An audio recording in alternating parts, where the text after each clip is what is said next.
আগে বাইরের কাজটা আসসালামু আলাইকুম, শুভ সন্ধ্যা। শুভ সন্ধ্যা, শুভক্ষণ।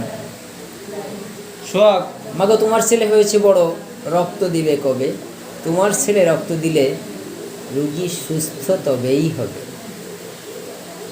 ভয়কে জয় করে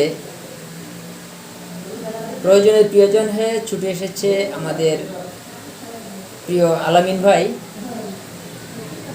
সে প্রথমবারের মতো এবি পজিটিভ লাল ভালোবাসা দান করছে। হয়তো কয়েক সেকেন্ড আগেও সে একটু ভীত সন্ত্রস্ত ছিল, না জানি কত ব্যথা লাগে। তো আসলে এই মুহূর্তে আমাদের অত্যন্ত সুদক্ষ টেকনিশিয়ান, আমাদের সবার চেনা মুখ, নামটা আমি বললাম না, আপনারাই চিনে নেবেন, যার হাতের সুচের ফোঁটায় খুব সীমিত একটু ব্যথা লাগে, সেই দাদাই আজকে তাকে সুচ ফুটিয়েছে। এবং আলামিন ভাই সে জীবনের প্রথম এবি পজিটিভ লাল ভালোবাসা দান করছে। এর জন্য তাকে মোসাফির ব্লাড ডোনার্স ক্লাবের পক্ষ থেকে জানাই রক্তিম শুভেচ্ছা, আন্তরিক অভিনন্দন। একবার নয়, শতবার আলামিন ভাই রক্ত দিতে চাই এবং প্রয়োজনের প্রিয়জন হয়ে অসহায় অসুস্থ মুমূর্ষু মানুষের কল্যাণে সে কাজ করে দিতে চায়। সে একজন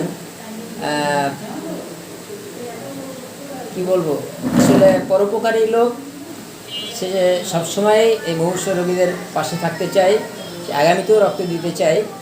এই জন্য আমরা তার জন্য দোয়া করব, আল্লাহ পাক যেন তাকে সুস্থ রাখে এবং সে ভবিষ্যতে যেন মানুষের প্রয়োজনে এভাবে হাত বাড়িয়ে দিতে পারে এবং নিজেকে একজন মানবিক মানুষ হিসেবে গড়ে তুলতে পারে।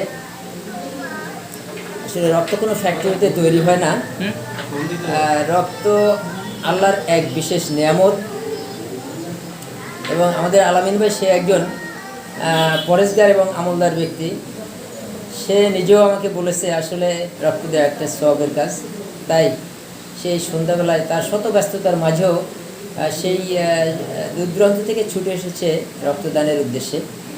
ভিডিওটি যারা দেখছেন সবাই একটু লাইক কমেন্ট শেয়ার করবেন। আপনাদের একটা লাইক কমেন্ট শেয়ারেই হয়তো আর একজন রক্তদাতা বেড়ে যেতে পারে। আসলে আমরা অনেক সময় দেখে যে একটু শেয়ার করতে কার্পণ্য বোধ করি। আপনারা একটা শেয়ারের কারণেই হয়তো বেড়ে যেতে পারে একজন রক্তদাতা। আমাদের বাংলাদেশে প্রতিদিন লক্ষ লক্ষ ব্যাগ রক্তের প্রয়োজন হয়। এটা কোনো ফ্যাক্টরিতে তৈরি হয় না, এটা আপনার আমার মতো কোনো না কোনো ভাই বোনের দ্বারাই এই রক্তের চাহিদা পূরণ করা সম্ভব হচ্ছে। তো যারা এখনও রক্ত দেননি তাদের উদ্দেশ্যেই হচ্ছে আজকের ভিডিওটা করা, যে আপনারা ভিডিওটা দেখে রক্তদানে উৎসাহিত হবেন এবং অন্যকেও রক্তদানে উৎসাহিত করবেন। নিজে রক্ত দিন, অন্যকেও রক্তদানে উৎসাহিত করুন। রক্তদান করা আসলে কোনো ক্ষতির সম্ভাবনা নাই বললে চলে। একের রক্ত অন্যের প্রাণ।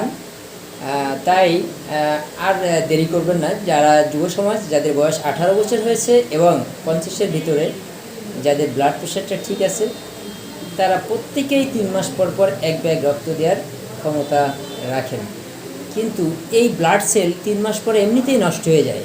তো কেন নষ্ট করব? আপনার রক্তে যদি একটি মানুষ, একটি প্রাণ বেঁচে যায়। আসুন সবাই প্রতিজ্ঞাবদ্ধ হয়ে যারা সুস্থ সবল আছি তারা সবাই রক্তদানে এগিয়ে আসি। তো আলামিন ভাই, এখন তার মুখ দিয়ে শুনবো আসলে তার প্রথমবার রক্তদানের অনুভূতিটা কেমন। রক্ত তো দেওয়া শেষ, এখন কেমন লাগছে? আসলে অনেক ভালো লাগতেছে এবং একটা ইন্টারেস্টিং বিষয়টা হচ্ছে কি, যে আমি আগে খুব ভয় পাচ্ছিলাম যে আসলে রক্ত অসময় কেমন কি লাগে বা আমি অসুস্থ হয়ে যায় কিনা। আসলে এখন খুব কমফোর্টেবল মনে হচ্ছে। আলহামদুলিল্লাহ। তারপর এই প্রথমবারে এই রক্তদানে আসলে 3 মিনিট 50 সেকেন্ড সময় লেগেছে তার এক ব্যাগ রক্ত দিতে। সে আগে একটু ভয়ের মধ্যে ছিল, এখন রক্ত দেওয়ার পরে সে আসলে ভয়টা কেটে গেছে। তার মুখ দিয়ে শুনলেন কোনো ক্ষতি হয় নাই। সকলের সুস্বাস্থ্য দীর্ঘায়ু কামনা করছি। জয় হোক মানবতার। সবাই ভালো থাকবেন। আসসালামু আলাইকুম ওয়া রাহমাতুল্লাহ। আবার দেখা হবে কোনো এক ভিডিওতে।